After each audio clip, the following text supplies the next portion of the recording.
Davom etamiz. Bugun 7-aprel kuni soat 8:20larda Surxondaryo viloyati Denov tumani Oqtom mahallasida joylashgan avtomobillarga suyultirilgan gaz quyish shoxobchasida yong'in sodir bo'ldi.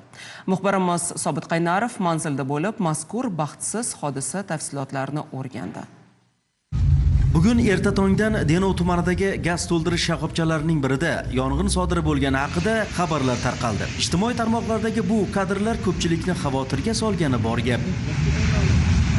Ma'lum bo'lishicha, bugun, ya'ni 7-aprel kuni tongi soat 8:20larda Denov tumani favqulodda vaziyatlar bo'limiga Oqtom mahallasi hududidagi avtomobillarga suyultirilgan gaz to'ldirish shoxobchasida KAMAZ rusumli suyultirilgan gaz tashuvchi maxsus avtomobildan sig'imga gazini quyish vaqtida sig'imda chaqnash sodir bo'lib, natijada yong'in kelib chiqqanligi haqida xabar kelib tushgan. Bugun 7-aprel kuni soat 8:24da Denov tumani Oqtom mahallasida joylashgan avtomobillarga suyultirilgan gaz quyish shoxobchasida KAMAZ rusumli propan gaz yoqilg'isini tashuvchi avtomobildan sig'imga gaz quyish vaqtida sig'imda chaqnash yuzaga kelgan. Bu bo'yicha xabar 112 raqamidan tuman favqulodda vaziyatlar bo'limiga kelib tushgan. Bajarlarimiz keldi.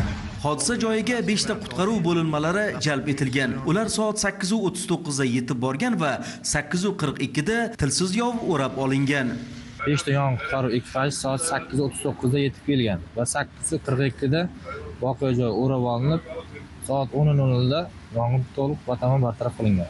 Dastlabki ma'lumotlarga ko'ra, sig'imning yorilishi sabab maxsus avtomobildan propan gazini bo'shatish vaqtida texnologik jarayonning buzilishi deb taxmin qilinmoqda, deyiladi vazirlik bayonotida.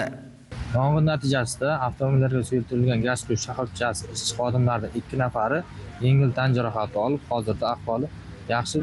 Hodisa oqibatida halok bo'lganlar yo'q. Shoxobchaning 2 nafar ishchi xodimi yengil tan jarohati olgan. Ulardan biri 10%, ikkinchisi 3-4% kuyishi bilan shifoxonaga olib borilgan. Ular hozirda ahvoli yaxshi ekanligini, yana ish joyidaligini aytishmoqda. Kuyish darajasi kam, bansaga bordik, Xudoga shukr javob berishdi. Hozir ish joyimdaman. Yaxshi hammasi. Shifokorlarga va yong'in o'chiruvchi hammasiga rahmat. Ayni paytda viloyat favqulodda vaziyatlar boshqarmasi, Denov tuman ichki ishlar boshqarmasi hamda boshqa tegishli tashkilot va idoralarning mas'ullari hodisa sabablarini aniqlash ishlarini olib bormoqda. Mazkur ko'ngilsiz holat barchani yanada hushyor bo'lishga va xavfsizlik qoidalariga qat'iy rioya etishga chorlasa ajab emas. Sobit Qaynarov, Eshquvvat Himmatov, Zamon informatsion tahliliy dasturi uchun Surxondaryodan.